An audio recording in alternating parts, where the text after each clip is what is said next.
Selamat datang dalam channel YouTube GPPS Palu. Kami berdoa, saudara dapat diberkati melalui setiap video yang saudara tonton. Untuk mendapatkan notifikasi setiap kali kami mengupload video, silakan tekan subscribe dan nyalakan tombol notifikasinya.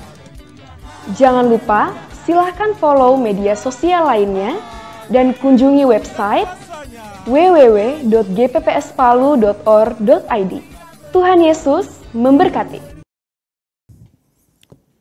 Puji nama Tuhan, mari kita buka Alkitab kita masing-masing.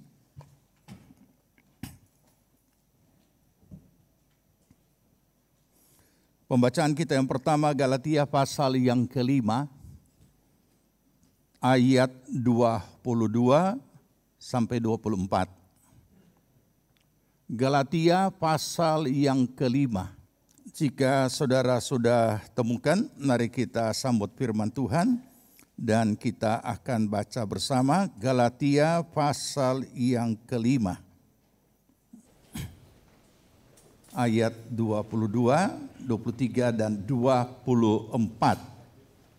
Kita baca 2, 3. Tetapi buah roh ialah kasih, sukacita, damai sejahtera, kesabaran, kemurahan, kebaikan, kesetiaan, kelemah lembutan, penguasaan diri. Tidak ada hukum yang menentang hal-hal itu. Barang siapa menjadi milik Kristus Yesus, ia telah menyalibkan daging dengan segala hawa nafsu dan keinginannya. Amin. Puji Tuhan. Silakan duduk. Dari ayat-ayat firman Tuhan yang sudah kita baca, kita mau belajar firman Tuhan dengan topik milikilah penguasaan diri.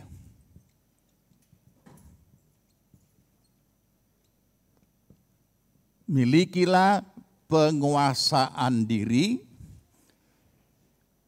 Dari Galatia pasal 5 ayat 22 sampai kepada 23, di situ ada daftar dari buah roh.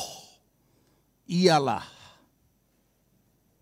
roh di situ huruf besar. Berarti karya Roh Kudus yang bekerja di dalam hati setiap orang percaya.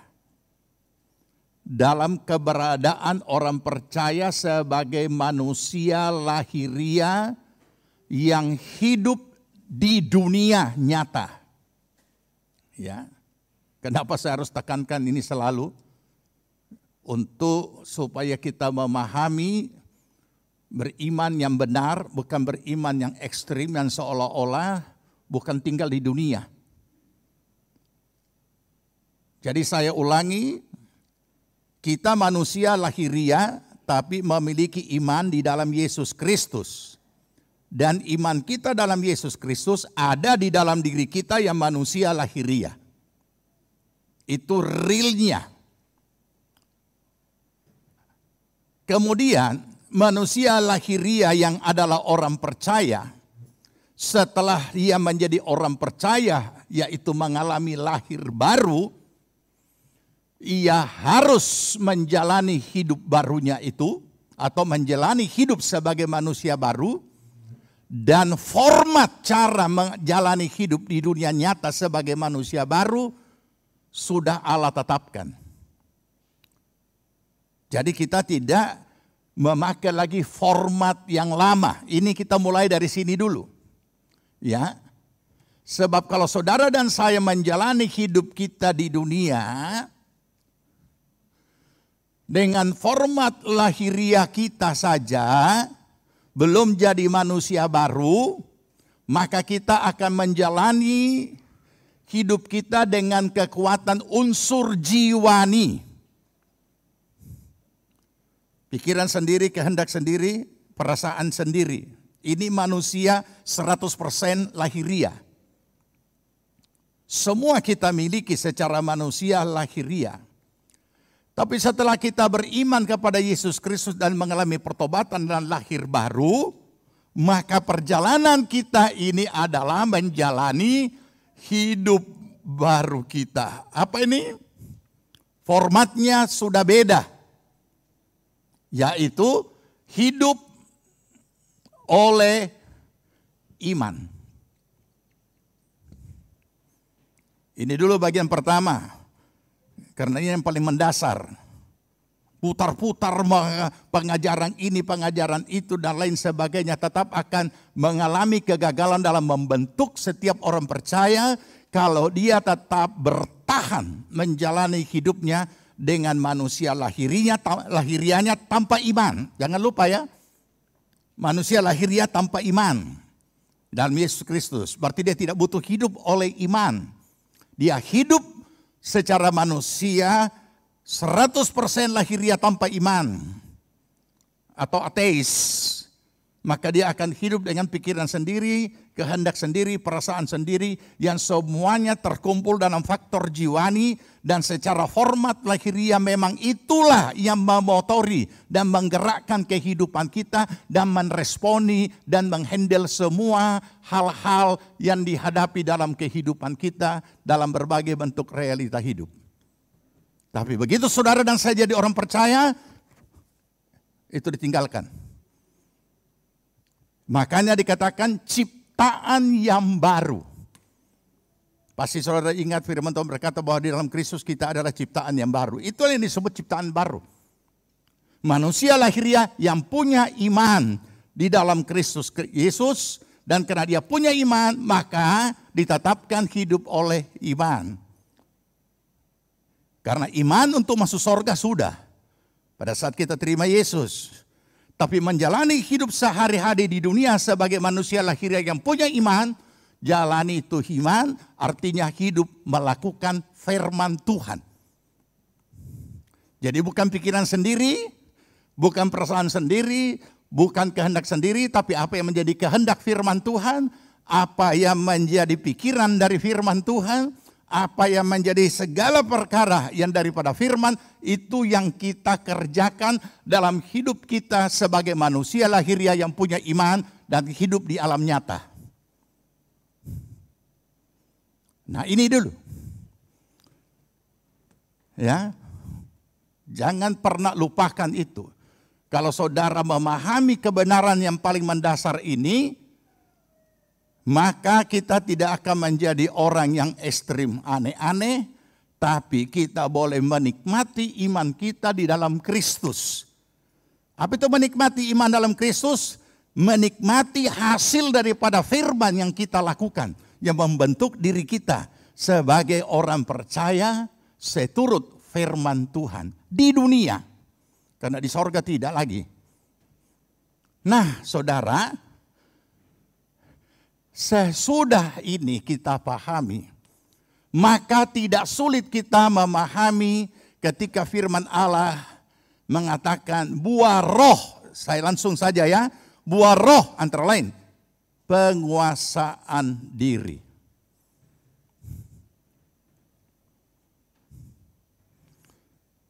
Nah, kalau kita sudah pahami prinsip yang paling mendasar tadi, maka kita tahu bahwa ketika firman Allah berkata buah roh adalah antara lain penguasaan diri, kita fokus dulu di sini karena ada beberapa tadi yang kita baca, yang ditulis dalam Alkitab, tapi secara khusus konteks penguasaan diri. Sejauh mana saya mau mengajar membantu saudara bagaimana memahami firman Tuhan supaya kita tahu apa maksudnya. Sederhana, harus ahli bahasa. Apa itu ahli bahasa? Seturut bahasa apa yang ada di dalam firman itu. Nah sekarang bahasa Indonesia, penguasaan diri. Sejauh mana kita memahami ini kata penguasaan diri dalam bahasa kita sendiri? buah roh, ya. Antara lain penguasaan diri. Kalau saya katakan buah roh adalah penguasaan diri, nanti dikira cuma itu saja. Di antaranya penguasaan diri. Kenapa hal yang paling mendasar untuk memahami firman dimulai dari mengerti bahasa dan kata yang ditulis dalam bahasa ayat itu? Karena kalau kita tidak mulai dari situ, kita tidak akan mengerti apa maksudnya. Saya kasih contoh sederhana. Akibat tidak memahami kalimat yang ada di situ dalam kata demi kata dalam kalimat ayat itu, sehingga menjadi satu pemahaman yang keliru. Saudara sudah pahami kan? Saudara kan sudah diingatkan. Semuanya dimulai dari pemahaman. Baru ada sikap, baru ada tindakan, baru ada hasil. Jadi ketika pemahamannya keliru, menghasilkan sikap yang keliru, menghasilkan tindakan yang keliru, maka menghasilkan kekeliruan. Dimulai dari pemahaman. Oke, sekarang saya bantu. Buah roh. Buah roh huruf besar. Jelas ini apa? Bukan pemberian. Sebagaimana sebagian orang berteologi bahwa untuk mendapatkan penguasaan diri itu minta sama Tuhan. Padahal di sini katakan buah bukan pemberian, bukan anugerah. Tetapi buah, dan kita tahu buah adalah proses. Tidak ada buah tanpa proses. Orang yang mengerti pertanian pasti tahu bahwa sekian lama setiap jenis pohon ada jangka waktu berbuah sesuai dengan keberadaannya sebagai jenis pohon apa. Tidak ada ditanam ini malam besok berbuah. Itu sihir mungkin ya. Atau sulap bikin bodoh. Tidak ada. Semua melalui proses pembuahan yang cukup lama dengan jangka waktu tertentu sehingga dikenal pada musimnya. Tidak ada musim. Belum musim berarti belum ada buah. Dan sebelum berbuah selalu berbunga dulu. Baru berbuah. Berbuah ini pun juga merupakan satu proses yang seringkali banyak orang tidak bisa bedakan. Dirinya sedang berbunga atau dirinya sudah berbuah. Dan setiap orang harus memahami dan menyadari bahwa ketika seorang percaya mulai berbunga, maka yang nampak adalah hal yang luar biasa. Kalau kita bicara bahasa umum, prestasi dalam pelayanannya, wah, luar biasa.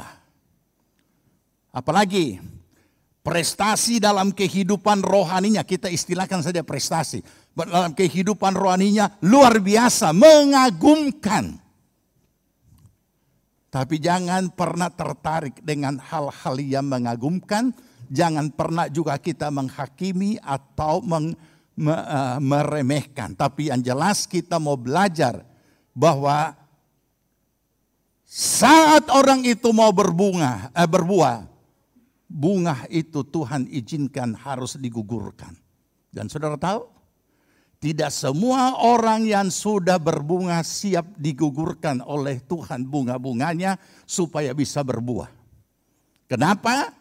Karena bunga itu keindahan, nama sudah mulai terkenal, pelayanan sudah mulai terkenal, prestasi rohani, oh orangnya baik, orangnya rohani, orangnya kudus, orangnya ini semua kepujian-kepujian. Puji-pujian ini kemudian harus gugur. Tapi banyak orang tersungkur terus dan dia juga ikut gugur karena tidak tahan. Tuhan mengizinkan bunga digugurkan supaya keluar buah. Sebenarnya dalam waktu yang tidak lama lagi dia akan berbuah. Tapi ketika bunga digugurkan, dia ikut gugur. Apa sebab? Karena ini yang tidak ada. Penguasaan diri. Saya pernah menasihati hamba Tuhan yang cukup prestasi pelayanannya luar biasa. Ya. Dia dikenal begitu rupa. Dan ketika Tuhan izinkan menggugurkan bunga, dia tidak siap. Maka saya katakan, sebenarnya kalau kamu bertahan sedikit waktu lagi, itulah buah. Apa itu buah? Ketika bunga berguguran, dia tetap berprestasi. Dia tetap dalam ketaatan. Dia tetap dalam kerendahan hati. Dia tetap di dalam, saudara, apa sebabnya ya? Secara rohani kita perlu juga mendalami. Kenapa Tuhan harus menggugurkan bunga? Supaya buah keluar ada hasil. Hasil itulah kemuliaan Tuhan. Kenapa kemuliaan Tuhan? Murni kemuliaan Tuhan buah itu. Kenapa? Karena bunga ini adalah kemuliaan diri sendiri. Nama jadi terkenal. Orang semakin memuji. Kiri kanan pujian. Oh, kita yang jadi indah. Bukan Tuhan yang jadi indah. Semua mata, semua mulut tertuju kepada pujian kepada kita. Oleh karena prestasi, oleh karena reputasi. Maka itu sebabnya mengapa kita melihat hamba-hamba Tuhan kadang-kala Tuhan izinkan reputasinya dihancurkan. Tapi dia tidak menyadari kalau itu pengguguran bunga. Tidak siap diperbalukan. Tidak siap mengalami ketidaknyamanan. Memang pengguguran bunga itu menyakitkan dan tidak nyaman. Tapi kalau kita memahami, berarti Roh Kudus yang memproses orang percaya, saudara dan saya, sampai mengeluarkan buah. Dan dalam hal ini penguasaan diri. Roh Kudus yang memproses saudara dan saya sampai mengeluarkan buah yang namanya penguasaan diri. Dan di manakah Roh Kudus memproses kita? Bukan di kamar sembahyang. Bukan di saat saudara berpuasa. Bukan.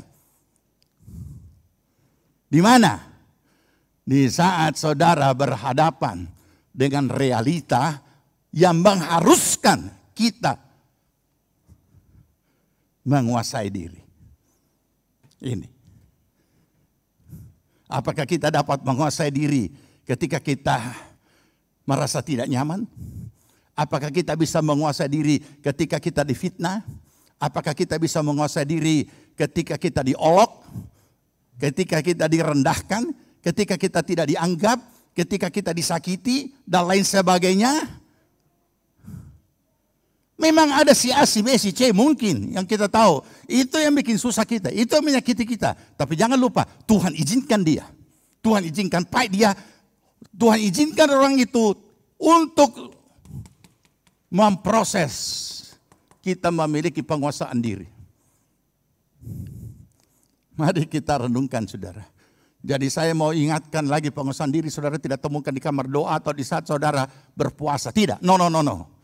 Itu pemahaman yang selalu ditanamkan tempo dulu sehingga kekristenan menjadi kayak kebatinan. Mau jadi sakti, pergi bertapa.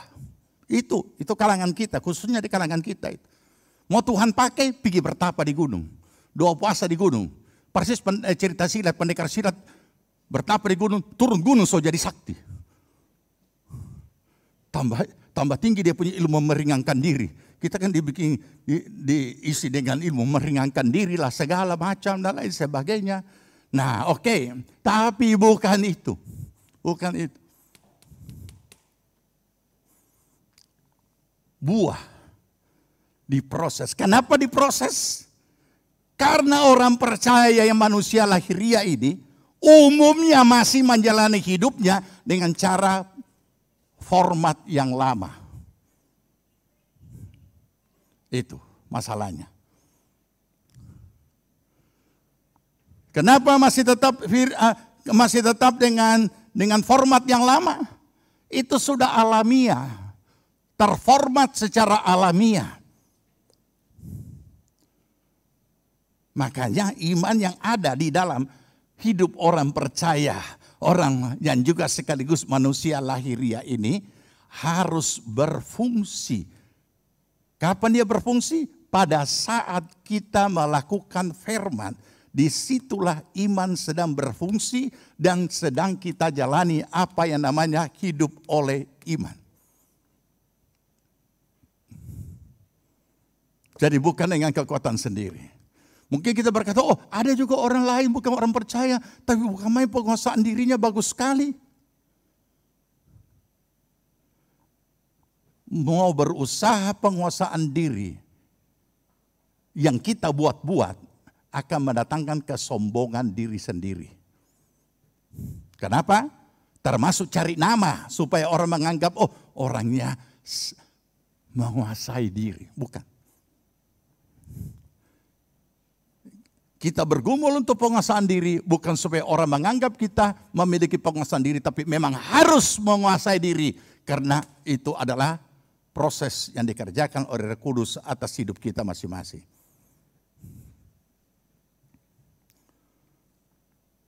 Saudara, kenapa penguasaan diri ini masuk dalam bahagian daripada proses yang dibentuk oleh Roh Kudus atas kehidupan kita?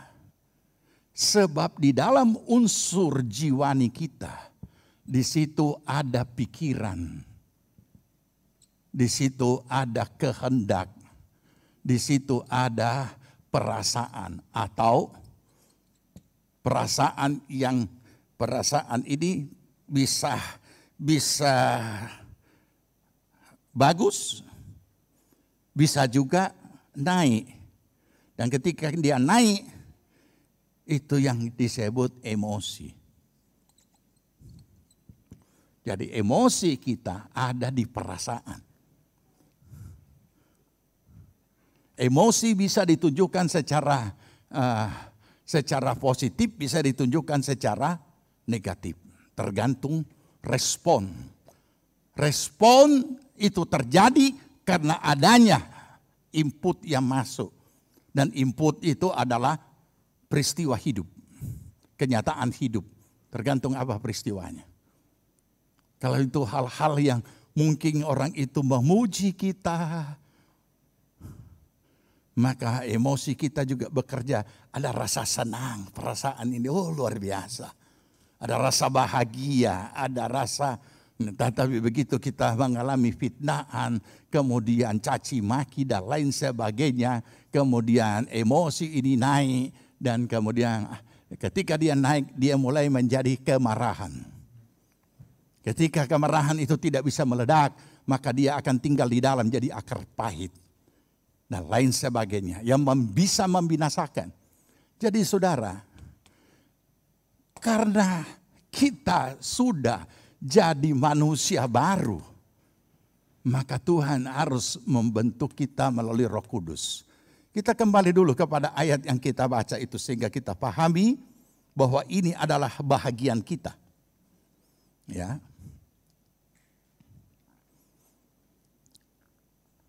Galatia pasal 5 tadi. Oke. Ayat 22. Kita baca. 23. Tetapi buah roh ialah, stop. Titik 2 kan? Kemudian daftarnya. Itu saja dulu. Buah roh ialah. Berarti itu buah daripada Roh Kudus yang memproses setiap orang sehingga seorang ini mengeluarkan buah dengan daftar tadi. Antara lain penguasaan diri. Bagaimana caranya? Tuhan Roh Kudus akan memperhadapkan dia dengan peristiwa-peristiwa yang menantang penguasaan dirinya. Di mana itu tantangannya? Menghadirkan peristiwa-peristiwa yang akan mengobok-ngobok saudara punya perasaan. Mengobok-ngobok saudara punya emosi. Sehingga bisa enggak dikuasai apa tidak. Kemudian dia akan bekerja sama dengan pikiran dan bekerja sama dengan kehendak. Dan ketika emosi itu tidak bisa dikendalikan, ketika penguasaan diri tidak bisa dikendalikan, maka pikiran jahat mulai muncul. Perencanaan jahat mulai muncul untuk pembalasan dan lain sebagainya. Dan kemudian mulai ada kehendak untuk tindakan-tindakan kejahatan dan tindakan-tindakan yang berikutnya. Ini dia. Kenapa bisa seperti itu? Dia saling bekerja sama mengkaji hal yang dia hadapi, peristiwa yang dia hadapi. Karena di dalam unsur jiwani ini ada pikiran, kehendak, perasaan, dan itu ada di unsur jiwani kita, dan unsur jiwani inilah yang memotori seluruh gerak manusia lahiriah. Tapi jangan lupa, manusia lahiriah ini secara umum termasuk orang percaya. Jadi ketika saudara dan saya sebagai orang percaya menghadapi seperti ini, dan kita juga hanya mempergunakan, mengaktifkan unsur jiwani kita, maka penguasaan diri tidak akan pernah terjadi walaupun dia pendeta. So pernah dengar peristiwa pendeta baku bunuh? Salah satu sinode di negeri ini bertahun-tahun yang lampau pernah terjadi itu. Dan itu masuk dalam berita yang cukup heboh. Nah, ini dia. Kenapa bisa ada pendeta jadi gila? Menghadapi problem? Ya sama.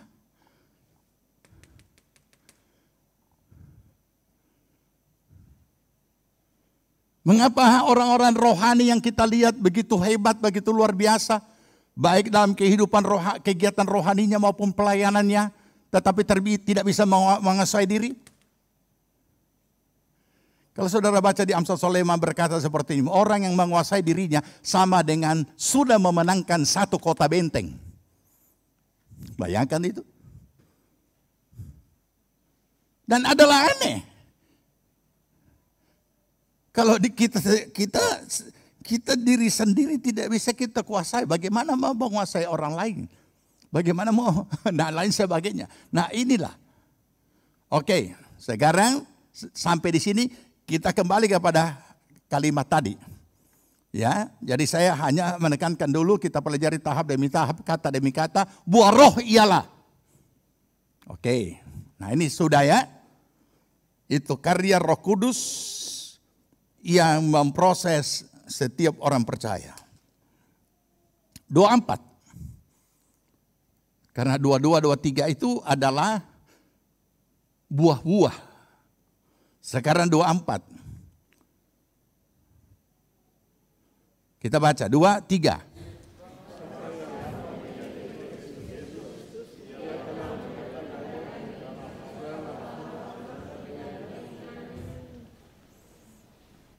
Kalau orang percaya ditanya, saudara memiliki Kristus, dia pikir karena dia pikir ya saya sudah pernah dilayani terima Yesus, ya tentu saya memiliki Kristus.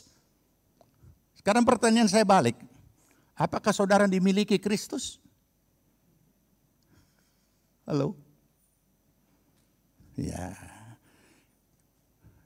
Kalau dijawab secara jawaban teologis gampang. Oh ya jelas. Karena barang siapa yang memiliki Kristus dan dimiliki Kristus, ya dua-duanya. Terus apa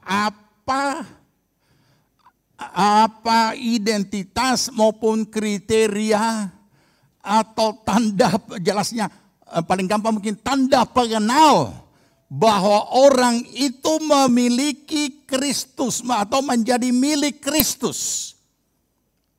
Sangat sederhana kan? Berarti dia adalah orang percaya. Baca ulang. 2, 3. Barang siapa menjadi milik Kristus Yesus, saudara percaya? Oke, percaya ini? Saudara adalah milik Kristus? Ia telah menyalibkan daging dengan segala hawa nafsu dan keinginannya. Bagaimana? Ini menandakan apa? Menandakan manusia lahiriah. Tapi ada iman. Siapa manusia lahiriah tapi ada iman dalam Kristus? Saudara dan saya. Di dalam manusia lahiriah ini ada apa? Ada kedagingan. Ada hawa nafsu. Dengan segala keinginannya, tergantung nafsu apa, keinginannya di dalamnya terkandung. Tapi di sini bukan cuma tulis nafsu, hawa nafsu. Berarti identik dengan hal yang negatif. Sekarang, bagaimana kita mengerti ini kalimat? Sederhana, saya bantu saudara dengan pertanyaan. Siapa yang menyalibkan di sini? Siapa? Kita. Barang siapa menjadi milik Kristus Yesus, oke, sudah jadi orang percaya. Ia telah, bukan akan.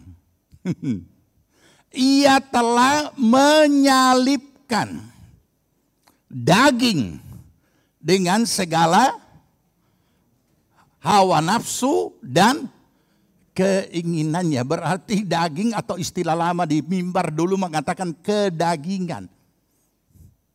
Ada di mana dia? Ada di sini. Di unsur jiwani ini. Ada di pikiran-pikiran daging, kehendak-kehendak daging, perasaan-perasaan daging. Semua konotasi yang negatif. Tapi dikatakan, barang siapa milik Kristus, ia telah menyalibkan. Siapa yang menyalibkan? Roh Kudus? Bukan. Roh Kudus yang menyalibkan sehingga saudara mati rasa? Bukan. Roh Kudus yang menyalibkan saudara punya hawa nafsu? Bukan. Ayat ini tidak bicara seperti itu. Tapi oknum diri orang percaya itu yang menyalibkan dia punya daging.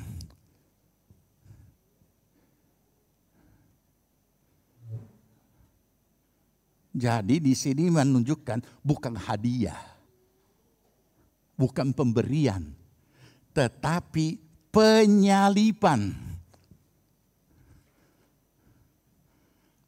Dan penyaliban itu identik dengan sengsara, identik dengan sakit, baik fisik maupun batin.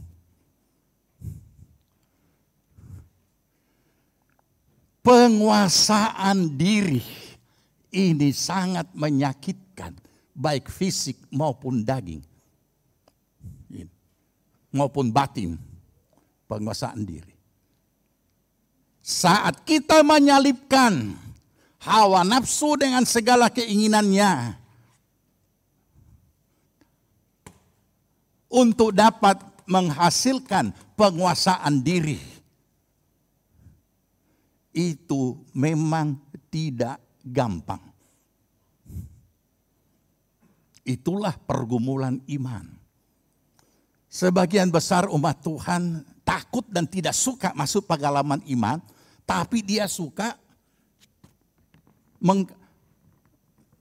dia suka menikmati mujizat-mujizat. Padahal mujizat itu mengerikan.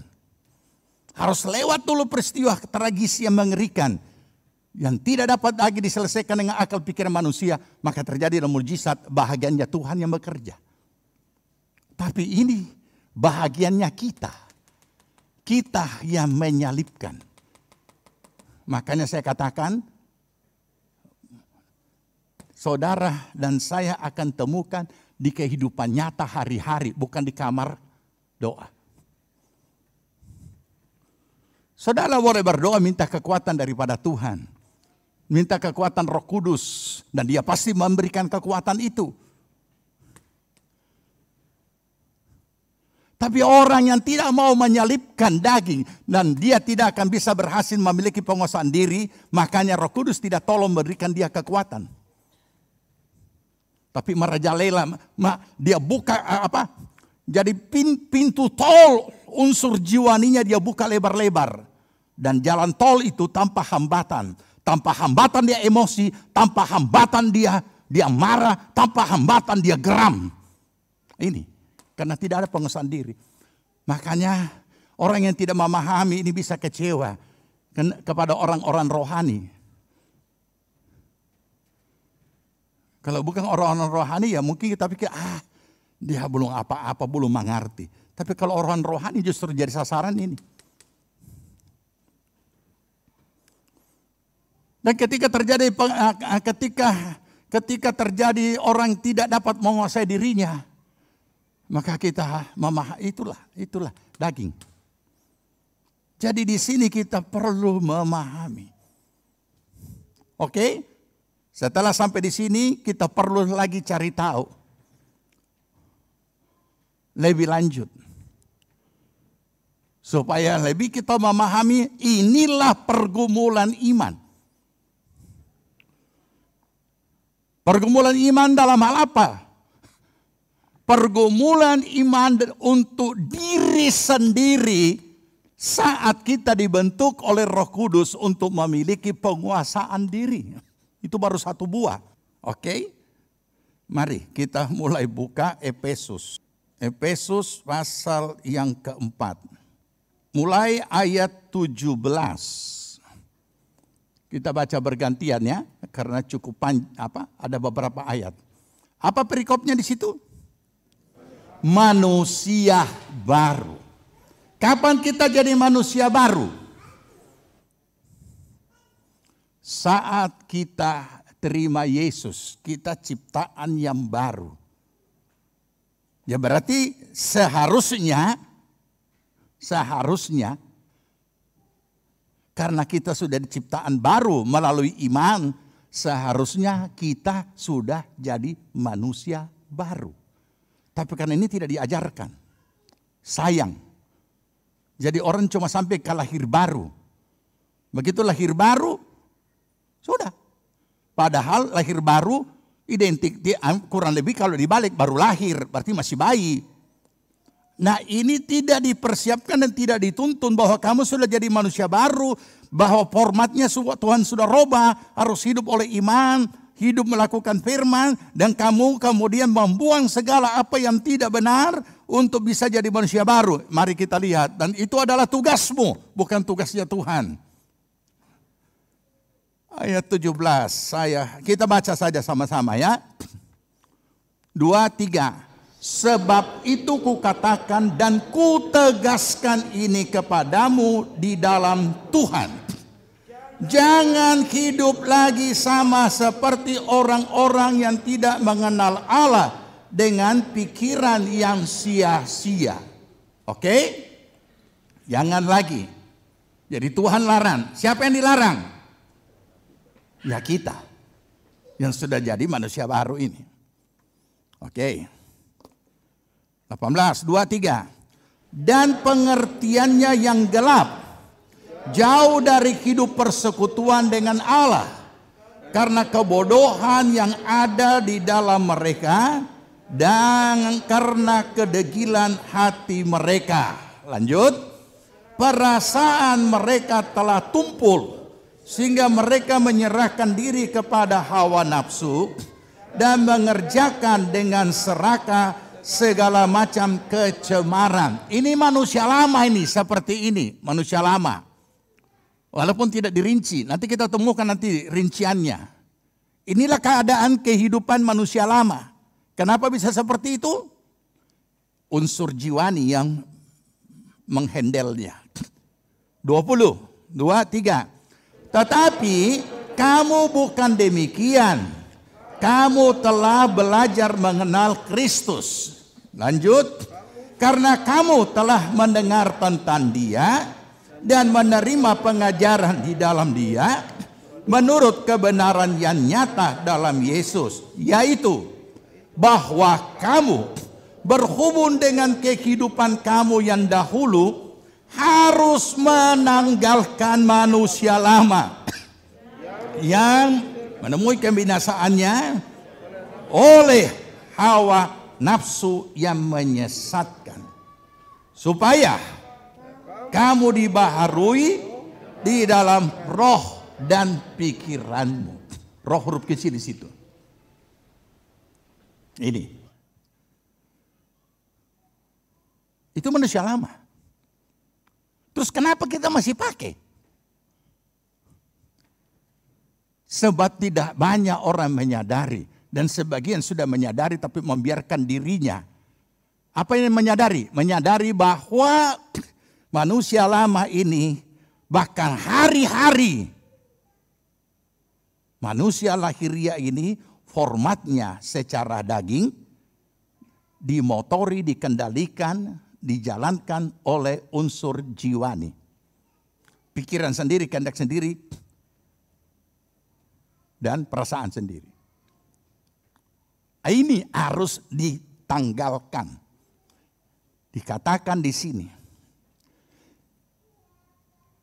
Ayat 22. 2, 3. Yaitu bahwa kamu berhubung dengan kehidupan kamu yang dahulu harus menanggalkan manusia lama. Sangat jelas. Sangat jelas. Jadi kalau kita sudah jadi orang percaya dan Tuhan sudah menetapkan formatnya, kamu jadi orang percaya hidup dunia itu harus begini. Ya tanggalkan itu manusia lama. Ikuti apa yang Tuhan sudah tetapkan. Sebab kalau kita tidak ikuti apa yang Tuhan telah tetapkan, kita akan tetap menjalani kehidupan manusia lama yang sudah terformat secara alamiah. Inilah pergumulan iman. Makanya ada iman. Makanya iman timbul dari pendengaran firman. Supaya kita bisa turuti firman itu. Kalau kita paham seperti ini, kita tidak akan jadi heran. Kenapa ya? Kok begini? Kenapa dia namanya orang percaya, namanya para nabi lagi? Kok bisa melakukan ini, melakukan itu, melakukan ini, melakukan itu? Ini yang tidak ditanamkan.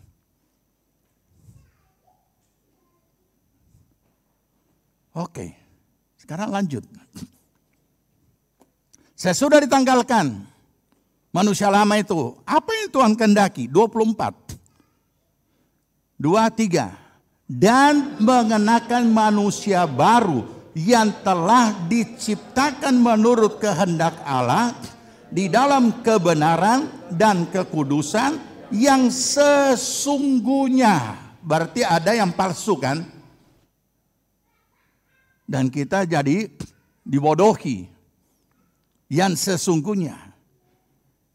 Kenakan, mengenakan. Siapa yang mengenakan? Kata mengenakan itu biasanya dipakai kalau pakai apa? Baju. Mengenakan. Disuruh mengenakan. Tuhan punya kerja. Sini. Kita kasih pakai. Bukan. Oknum diri inilah. Bagaimana dia bisa mengenakan manusia baru?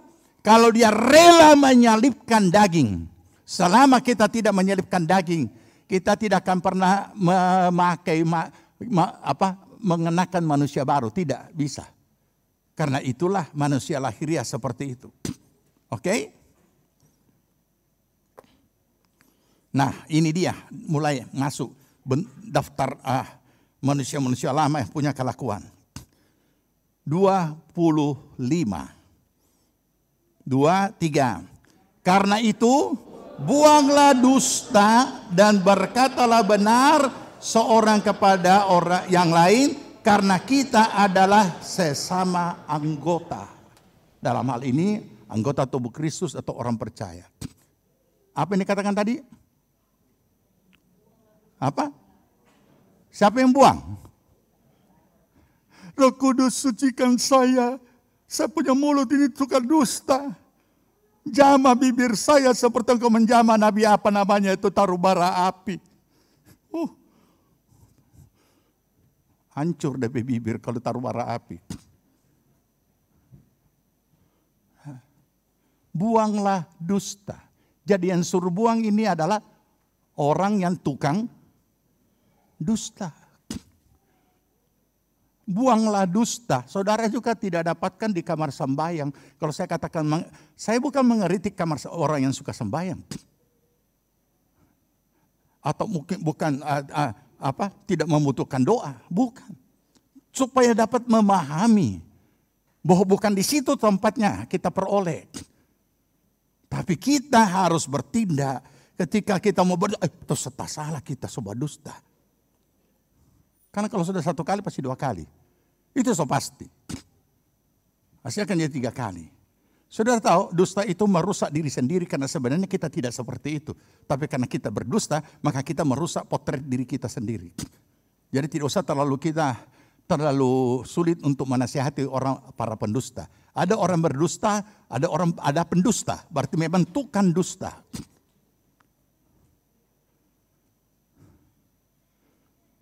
Dan saudara akan kecewa ketika saya menemukan seorang hamba Tuhan pemimpin bisa dengan mudah semua mendengar apa yang dia katakan, tapi dia bersumpah demi nama Tuhan bahwa dia tidak katakan, padahal banyak saksi. Padahal dalam pengadilan firman dan pengadilan dunia 2 saksi cukup. Bahkan dia bersumpah demi Tuhan, dia tidak mengatakan itu. Padahal semua mendengar dia mengatakan itu. Cuma konyolnya pertemuan itu tidak ada rekaman. Makanya saya tegur panitia. Heran ya, satu orang pun tidak ada yang berpikir bahwa ini pertemuan resmi yang harus jangankan rekam, shooting. Nah ini, karena tidak ada bukti. Tapi Tuhan tahu kalau dia berdusta. Cuma tidak tahu apa dia di sorga atau di mana sekarang. Kalau dia sempat minta ampun mungkin, ya, apalagi mati mendadak. Oke, buanglah. Jadi kita. Nah, membuang dusta ini juga sama dengan menyalibkan daging. Ini 1 bulan ini kan kita yang kita ikuti dengan cermat berita dusta, toh? Betul tidak? Berita bohong kan? Pagi, siang, malam. Aduh, sampai di mana nih? Sampai di mana? Sampai di mana ya? Sampai di mana? Terakhir kuncinya berita bohong.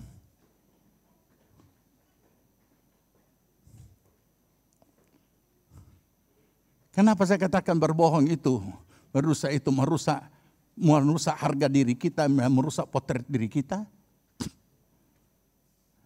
Padahal kita bukan seperti itu. Karena harga diri juga sudah kita hancurkan sendiri. Ya, selama tidak ketahuan mungkin ini ya, ini mulai kita muncul satu ya. Ya. Berikut 26. 23. Apabila kamu menjadi marah, janganlah kamu berbuat dosa. Janganlah matahari terbenam sebelum padam amarahmu. Ini terbalik ini kalimat. Saya harus luruskan. Jangan simpan kemarahan sampai matahari terbenam. Ini mana bisa ada kalimat janganlah matahari terbenam. Memangnya kemarahan bisa kasih stop itu matahari? Saudara baca terjemahan lama. maka saudara akan temukan yang aslinya. Jangan simpan kemarahan sampai matahari terbenam. Tapi ini 5 biji matahari habis.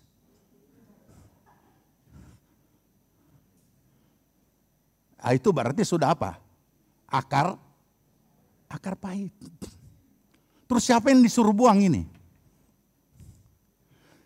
Dikatakan apabila kamu marah, janganlah berbuat dosa. Jadi marah yang bagaimana yang tidak berbuat dosa?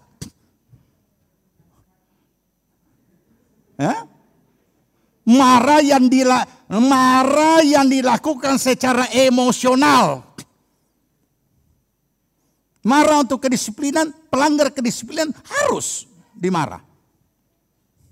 Tidak taat, tidak disiplin, dan hal-hal yang salah, kita tidak kompromi kan?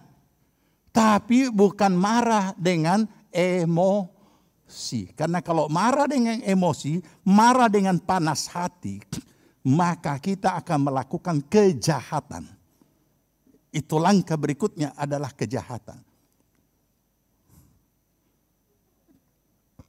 Itu sebabnya selalu diingatkan para orang tua, marah kepada anak, marah yang tidak berdosa, marah yang di dalamnya ada unsur didikan.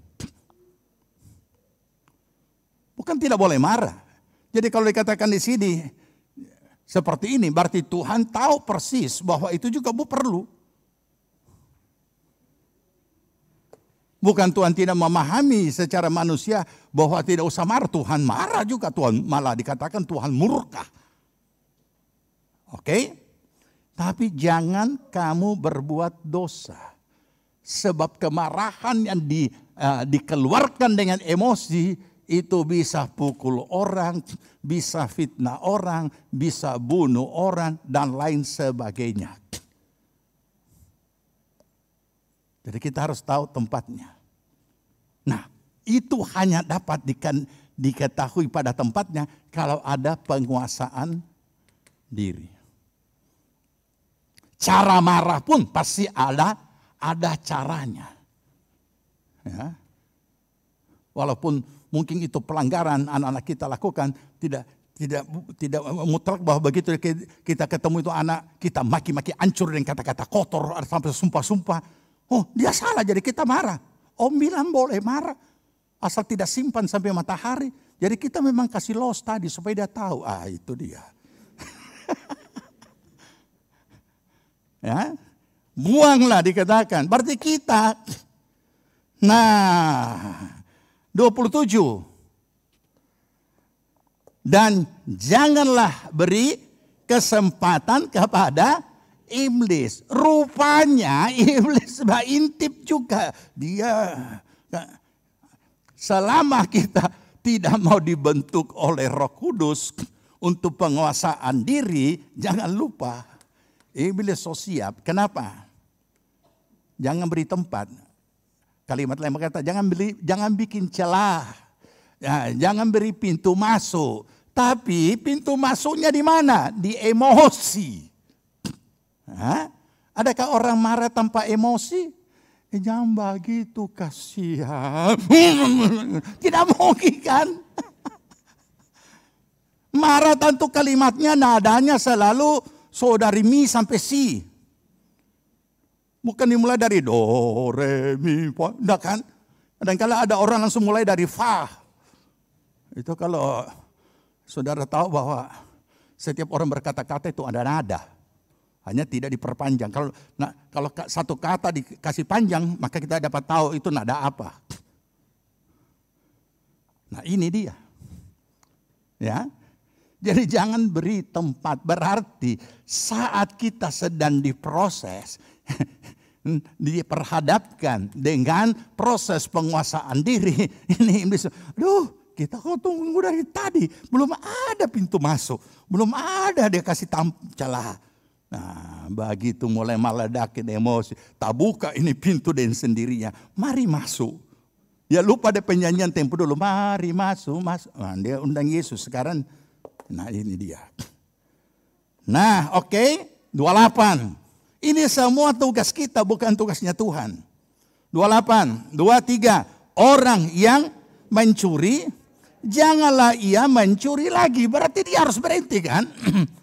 Ya, tetapi baiklah ia bekerja keras dan melakukan pekerjaan yang baik dengan tangannya sendiri, supaya dapat membagikan sesuatu kepada orang yang berkekurangan.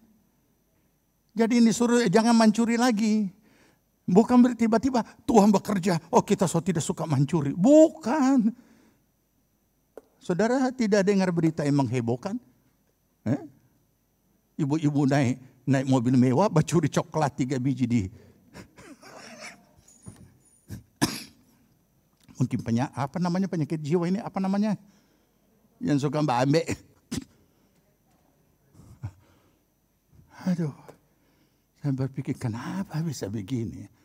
Oke, coklat. Aduh, coklat itu anak TK punya makanan, tapi ini ibu-ibu. Oke. 29. Janganlah ada perkataan kotor keluar dari mulutmu, tapi pakailah perkataan yang baik untuk membangun di mana perlu, supaya mereka yang mendengarnya beroleh kasih karunia. Jadi siapa yang harus kasih stop mulut kotor? Ya kita sendiri. Kalau kita tidak mau, karena kalau orang yang kasih stop kita, orang dengan dia tampar kita punya mulut. Ini juga saudara tidak temukan di kamar sambayang. Tapi ditemukan di kehidupan nyata ketika orang mulai memperhadapkan saudara dengan penguasaan diri. Dan saudara sudah terbiasa dengan perkataan kau keluar semua. Keluar.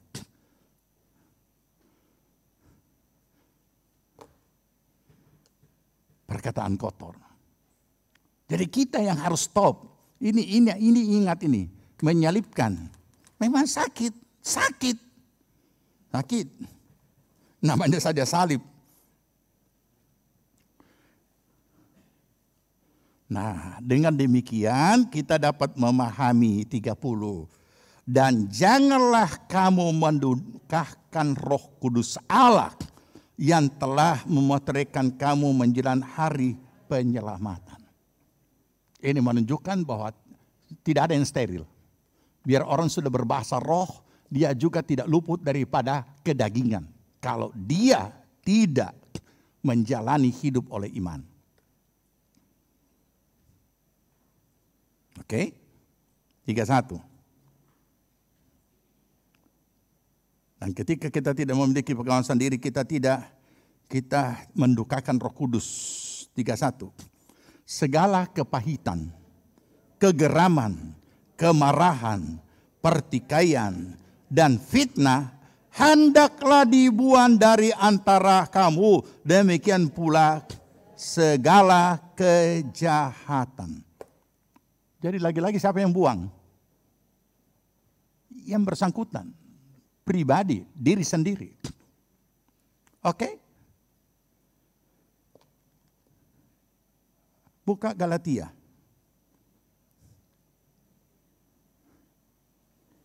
Galatia pasal 3. Hampir sama. Kok Galatia? Kolose pasal 3.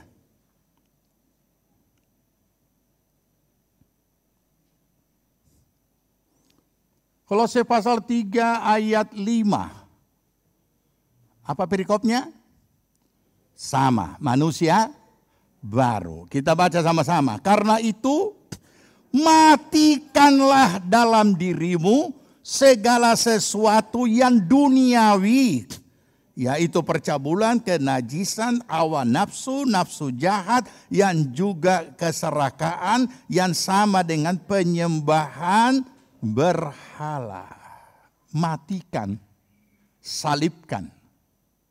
Jadi lagi-lagi kita punya bagian, bukan Tuhan. Bukan Roh Kudus. Roh Kudus menolong saat saudara minta tolong, dikuatkan dalam menghadapi ini. Supaya ada penguasaan diri. Oke? Ya, kenapa harus kita matikan? Karena dikatakan ayat 6, 2, 3, semuanya itu mendatangkan murka Allah atas orang-orang durhaka. Kita belajar kepada peristiwa-peristiwa yang sudah kita ketahui dalam Alkitab seperti itu. 8. Tetapi sekarang buanglah semuanya ini. Daftarnya yaitu marah, geram, kejahatan, fitnah, kata-kata kotor yang keluar dari mulutmu. Jangan lagi kamu saling mendustai karena kamu telah menanggalkan manusia lama serta kelakuannya.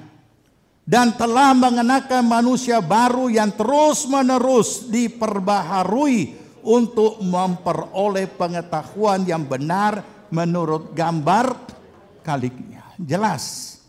Jadi dari semua ayat-ayat yang kita baca itu, tugas kita mematikan, tugas kita membuang segala yang jahat. Artinya Tuhan sudah menguduskan kita sudah ciptaan baru. Jangan kita merusak ciptaan baru ini. Jangan kita merusak manusia baru ini. Karena kita bukan lagi manusia lama. Jadi dengan demikian, kita tidak bisa hanya melihat kemampuan orang di dalam bentuk aktivitas rohani dan pelayanan. Bukan, tapi karakter. Karena Roh Kudus, buah Roh Kudus ini adalah karakter. Adalah karakter Kristus. Dan itu bukan hadiah, tapi pembentukan. Sekarang yang terakhir. Bagaimana kalau kita tidak mau menyelipkan itu? Dan bagaimana kalau kita tidak mau buang? Kita baca. Di dalam Mazmur 73. Mazmur 73 ayat 21 dan 22. Kita baca dulu terjemahan baru. 2, 3. Ketika hatiku merasa pahit dan buah pinggangku menusuk-nusuk rasanya, aku dungu dan tidak mengerti, seperti hewan aku di dekatmu. Tidak jelas. Saya bacakan terjemahan lama. Lebih jelas. Pada masa hatiku sombong dan dengki dan panas hatiku oleh kurang sabar. Pada masa itulah aku bodoh. Tiada ku ketahui apa-apa. Dan keadaanku kepadamu bagaikan binatang yang tiada berakal. Ini lebih tepat terjemahannya. Jadi ketika, ini salah satu contoh. Ketika kita tidak ada penguasaan diri. Karena panas hati, oleh kurang sabar, dengki dan sombong. Pada masa itu aku bodoh. Keadaanku di hadapanmu bukan kenapa bodoh? Karena tidak ku ketahui apa-apa. Keadaanku kepadamu bagaikan binatang yang tiada berakal. Camkan ini kalimat. Ini. Terjemahan lain berkata mungkin lebih halus kalau terjemahan lain. Seperti hewan yang tiada berakal. Berarti ada juga hewan-hewan yang pintar kan? Ada juga hewan-hewan yang bodoh. Beberapa hewan yang pintar itu yang bisa dididik. Ya kan? Dan kita bisa saksikan itu. Beberapa hewan yang bisa dididik, kemudian dia bisa berakrobat, dia bisa mengikuti tuannya dan lain perkataan tuannya, disuruh duduk, disuruh ini dan lain sebagainya. Itu berarti dia masih berakal. Tetapi ketika penguasaan diri ini kita tidak miliki, maka itulah keadaannya. Oleh karena itu saudara, apapun yang kita hadapi, jangan lupa selalu saya pesan, firman Tuhan itu hidup. Dia bukan hanya kalimat yang diberitakan, bukan hanya kalimat yang dibaca, tapi dia akan jadi peristiwa tiap-tiap hari. Setiap peristiwa adalah firman untuk kita lakukan. Disitulah kita dibentuk sampai memiliki penguasaan diri. Bukan hadiah, tapi pergumulan iman. Di dunia nyata, bukan di alam lain, tapi di dunia nyata dalam kehidupan sehari-hari. Mari kita renungkan, apa yang sedang kita hadapi atau sudah kita hadapi dan masih akan kita hadapi ke depan dalam hidup yang masih kita jalani di dunia ini. Setiap saat dikatakan tiap hari kita dibaharui. Sampai kepada kita memiliki buah-buah itu. Masih banyak hal yang lain kita perlu belajar. Tapi hari ini kita belajar dari apa yang sedang kita dengar, sedang kita heboh-hebohnya. Sederhana. Penguasaan diri. Walaupun kita memiliki nama nabi, nama rasul, itu tidak menjamin bahwa kita dapat memiliki penguasaan diri. Bagaikan bejana siap dibentuk, kita nyanyikan pujian itu. Dan sama-sama kita bangkit berdiri, kita nyanyikan pujian tersebut dan kita masuk dalam doa.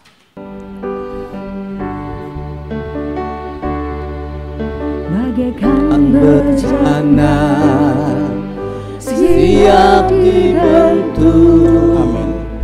Demikian hidupku di tanganmu, dengan urapan besar rohmu, ku dibaharui selalu.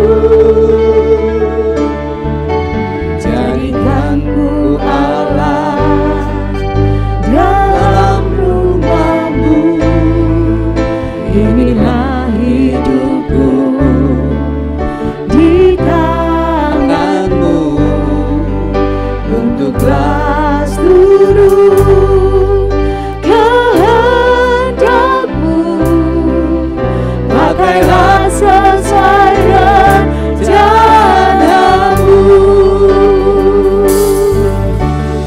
Ku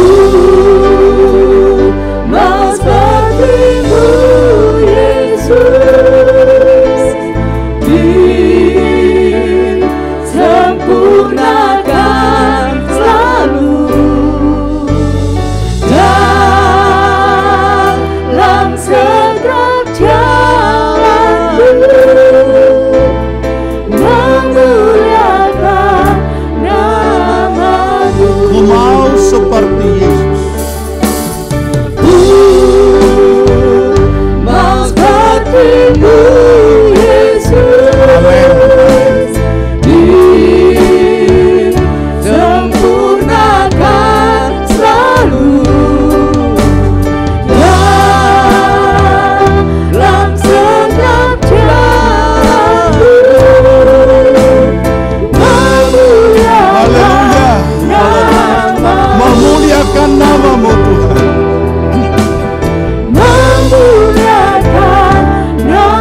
Memuliakan nama-Mu. Haleluya.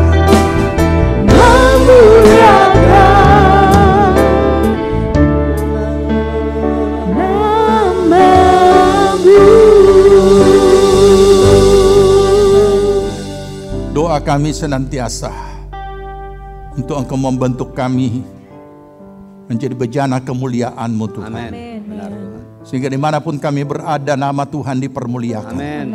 Bukan karena melihat prestasi-prestasi yang ada pada kami dalam bentuk apapun, Ya Tuhan. tapi karena ketaatan kami ke hadirat-Mu. Amin. Terima kasih Bapa di sorga. Kami boleh belajar dari kebenaran firman-Mu. Dan kami percaya Roh Kudus sebagai roh penolong yang diutus untuk menolong kami. Terus akan berkarya dalam menolong kami di saat kami menaklukkan diri kami pada kehendak Roh Kudus. Terima kasih Tuhan. Berkati seluruh jemaat-Mu dan Engkau bilik setiap pribadi dalam setiap pergumulan, baik pribadi, rumah tangga, keluarga, usaha, pekerjaan, pelayanan, dan pertumbuhan rohani mereka. Semuanya diberkati Tuhan. Semuanya dibuat menjadi berhasil. Amin. Terima kasih Bapa. Kami mengucap syukur untuk hari ini kami boleh beribadah, meteraikan kebenaran firman-Mu, dan Roh Kudus terus menolong kami melakukan kehendak Tuhan. Amin. Terpujilah nama Tuhan. Bapa, kami berdoa untuk bangsa dan negara kami. Terima kasih bahwa kami boleh merayakan anugerah Tuhan 77 tahun kemerdekaan negara kami. Kami mengucap syukur. Kami percaya Tuhan Engkau terus mendidik akan bangsa, negara, dan pemerintah kami.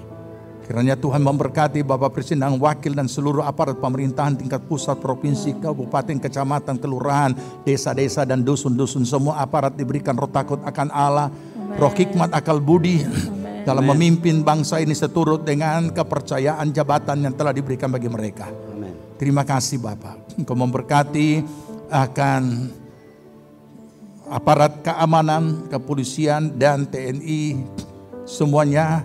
Tuhan yang sudah mendedikasikan hidup mereka untuk menjaga keamanan negeri kami, Engkau memberkati mereka. Amen. Bahkan segala apapun masalah yang sedang dihadapi, kami percaya Tuhan turut campur tangan dalam segala perkara demi keamanan negeri kami. Terima kasih Bapak. Kami berdoa untuk para medis dan para tenaga medis yang masih juga menyelesaikan tugas mereka untuk masa pandemi. Tuhan tolong semuanya dilindungi Tuhan sampai kepada seluruh negeri ini dan dunia ini bebas daripada segala pandemi. Terima kasih Bapak. Kami mengucap syukur Engkau memberkati akan seluruh jemaat yang telah ambil bagian dalam bentuk apapun, baik doa, persembahan, pikiran maupun juga tenaga dalam pekerjaan Tuhan di tempat Tuhan memberkati berlipat kali ganda.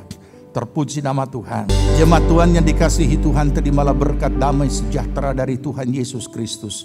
Kecintaan Allah Bapa dalam persekutuan Roh Kudus adalah kiranya menyertai kita sekalian. Dibuatnya kita hidup bijaksana, sehingga berhasillah segala apa yang kita kerjakan sampai berkelimpahan dari sekarang sampai Tuhan Yesus datang kembali. Amin.